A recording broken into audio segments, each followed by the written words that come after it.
হে আমার মালিক, আমাকে সাধারণভাবে কাম কাজ করে কিছু করার তৌফিক দেন মালিক। আমার আর ভালো লাগে না, আপনার দয়া তো আমার খুব প্রয়োজন। আমার এই ছেলেদের জীবনটাই তো এমন মালিক, আমার আর ভালো লাগে না কথা শুনতে। মালিক, আপনি একটা ব্যবস্থা করে দেন। আপনার কাছে এই মিশিরাইতে আইসি, আপনার কাছে চাইতে। মালিক, আমি জানি আপনি আমার মনের ভাষা, অন্তরের ভাষা জানেন। মালিক, আপনি একটা ব্যবস্থা করে দেন। হে আমার রব, হে আমার খোদা, আপনার প্রতি বিশ্বাস, তাকুল সবই রয়েছে আমার অন্তরে। আপনি একটা ব্যবস্থা করে দেন আমার মালিক। আজকে এই গল্পের উদাহরণে আপনারা বুঝতে পারবেন আল্লাহর প্রতি তাকুল, আল্লাহর প্রতি বিশ্বাস রাখলে আল্লাহ তাআলা এমন কি কিছু না দেয় তার বান্দাকে।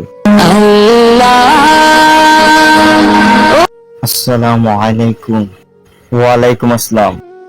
তোমাকে আমার অনেক ভালো লাগছে। তুমি ভদ্র, নম্র।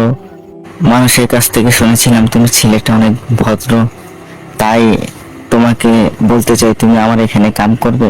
আমার একটা ভদ্র নম্র লোক দরকার, কারণ সবাই তো আর ভদ্র ও ভালো মানুষ পাওয়া যায় না। তুমি কি আমার এখানে কাম কাজ করবে?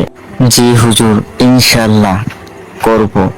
আমার একটা খুব কাজে দরকার ছিল, ইনশাল্লাহ আল্লাহ তাআলা মিলাই দিছে আপনার সঙ্গে। ইনশাল্লাহ হুজুর, আমি করব কাম আপনার এখানে।